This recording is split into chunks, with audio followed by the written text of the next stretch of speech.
আমি দেখলাম খেলা নিয়ে মানুষের প্রচুর ইমোশন। না, খেলা আমিও পছন্দ করি, কিন্তু প্রিয় দল হেরে যাওয়াতে কান্নায় ভেঙে পড়া, খুশিতে জর্দা দিয়ে পান খেয়ে অজ্ঞান হয়ে যাওয়া, বাচ্চার মায়েদের জার্সি পরে লাফালাফি করা, না ঠিক আছে, এর এক চিলতি ইমোশন যদি বাস্তবের মানুষের জন্য ব্যবহার করতেন তাহলে অনেকগুলো সম্পর্ক জুড়ে যেত।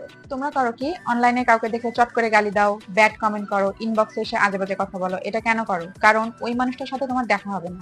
যদি সত্যি সত্যি বাস্তবে তার সাথে দেখা হতো, তুমি কি এটা করতা? করতা না তো, তাই না? ইমোশনের কি সঠিক ব্যবহার শিখছো? এদিকে আমাকে দেখো, আমি অনলাইনে অফলাইনে অলওয়েজ মানুষের সাথে ভদ্র থাকি। আমার মনে হয় যে রাগ করা খুব সহজ, মানুষের ব্যাড কমেন্ট শুনে চেতে যাওয়া খুবই সহজ, কিন্তু রাগ হজম করা অনেক কঠিন। ক্রিয়েটিভিটি এখানেই। মনে করো প্রচন্ড খারাপ মানুষের সাথে পরিচয় হয়ে গেছে, মেয়ে বাজ বা ছেলে বাজ, ওদের সাথেও আমি আমার মতো করে মিশি, মানে ওদের পার্সোনাল লাইফে নাক গলাই না। ঠিক আছে, ওর লাইফ ওর চয়েস, আমি কি করব? আমি নিজের কাজের সাথে সম্পর্ক রাখি। এই জন্যই বলতেছি, নিজের ইমোশনের সঠিক ব্যবহার শেখো, এটা তোমাকে চমৎকার ফিডব্যাক দেবে। মানুষ মেয়ে বাজ ছেলে বাজ খারাপ যাই হোক, কিন্তু সে অলওয়েজ তোমাকে ভালোভাবে ট্রিট করবে।